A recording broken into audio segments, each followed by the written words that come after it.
Welcome back. I'm Jack Bradley. President Trump is calling for a special prosecutor to investigate allegations of fraud in the 2020 election. This comes days after the FBI declassified documents alleging that China conspired to execute a ballot fraud scheme in 2020. NTD correspondent Jason Blair reports. President Trump says an investigation into the 2020 elections needs to be carried out.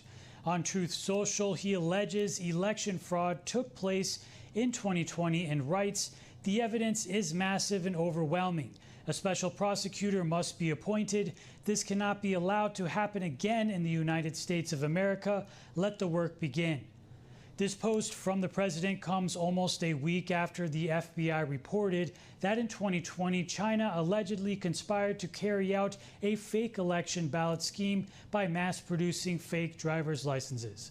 On June 16th, FBI Director Kash Patel said that he gave the newly declassified documents to Senator Chuck Grassley for review.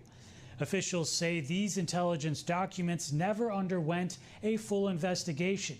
Journalist John Solomon told Real America's Voice that Patel and Grassley have a lot of sleuthing to do. But for the first time, we do know the FBI had reason to think that China was trying to swing the election to Donald Trump, to Joe Biden and away from Donald Trump. According to documents obtained by the Epoch Times back in 2020, the FBI alerted federal agencies about fake driver's licenses coming from China.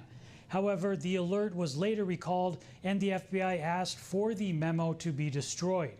And just weeks before this, authorities say that the U.S. Customs and Border Protection intercepted nearly 20,000 fake IDs, most of which were made in China. Reporting in Washington, D.C., Jason Blair, NTD News. So what else would a special prosecutor find here? And will whistleblowers feel comfortable coming forward in this divisive political debate over that 2020 election? Well, joining me now to discuss these developments is Rod Martin, founder and CEO of Martin Capital and board chair for the Institute for the American Future. Rod, thanks so much for joining us. President Trump is calling for a special prosecutor into the 2020 presidential election now that the FBI has provided senators with documents detailing alleged Chinese Communist Party interference. What kind of information might be uncovered here? Well, the Democrats always accuse their opponents of what they're doing.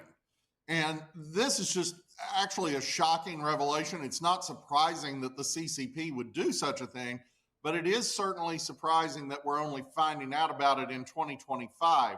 And what is particularly shocking about that is the FBI had an investigation 95% complete, at which point the Biden administration shut it down and reversed it onto Catherine Engelbrecht and True the Vote, just as Dinesh D'Souza's 2000 Mules movie was coming out. Now, you'll recall 2000 Mules showed countless people taking illegal mail-in ballots to drop boxes. And that's exactly what the Chinese Communist Party was producing. They were producing a shocking number of fake ballots and fake IDs to go with them. Rod, do you think that this topic has been somewhat taboo, one that's discouraged whistleblowers from coming forward? It absolutely has, and not only because of the possibility of being lampooned in the media, but very much because they've weaponized the justice system against anyone who's tried to investigate. Lawyers have gotten disbarred simply for representing clients. People like Catherine were actually put in solitary confinement until the appeals court demanded her immediate release. Terrible things have happened to anybody. And of course, Donald Trump, they attempted to prosecute him in Georgia just for questioning the election. So yes, it's a scary thing to get into this. And thank God that we have Trump back in office and Kash Patel at the FBI so that we can get to the bottom of it. Well, back in 2020, that's when President Trump challenged the results in several states alleging voter fraud. The director of national intelligence at the time, John Ratcliffe, wrote to Congress about potential CCP interference. What further investigative steps should they have taken at the time? Well, as I said, they were 95% through an investigation. It's kind of a miracle that happened. It was FBI field offices, not at the FBI in Washington. But the minute the FBI in Washington got hold of it, once it got to a point where it was really going to be damning, they just shut it down and redirected it onto people trying to expose the fraud.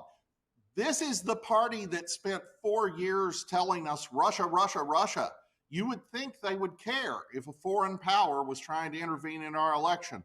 But clearly, the party that elected Joe Biden and put his son Hunter, who took all this money from the Chinese, clearly wasn't interested in Chinese interference in our elections, which turns out to actually have been real. And now, in your work, you've talked about the importance of securing America. Broadly, how is this still relevant today? Well, at the Institute for the American Future, which I get to be chairman of course, my day job is CEO of Martin Capital. We're very, very concerned about the future of America and the security of America, because America is what Lincoln called that shining city on a hill.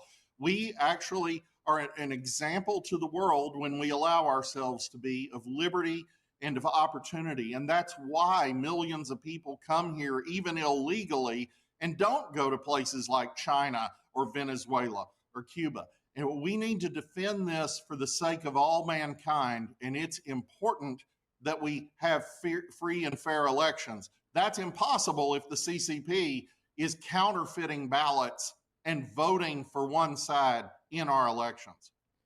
Yes, absolutely. Going forward, where can we be more careful? What have we learned from the 2020 election? I think the most important thing is that we've got to get to a verifiable system. Speaking as a technology guy, I was one of the early guys at PayPal. I've been around this for a long time. There is no unhackable system. You cannot have an electronic system that's safe. It is simply impossible. And worse than that, if there is a problem, volunteers in county courthouses can't identify it. They can't run it down. They can't do anything to stop it. So we have to have paper ballots. We need to have same-day voting. We absolutely must get rid of these mail-in drop boxes.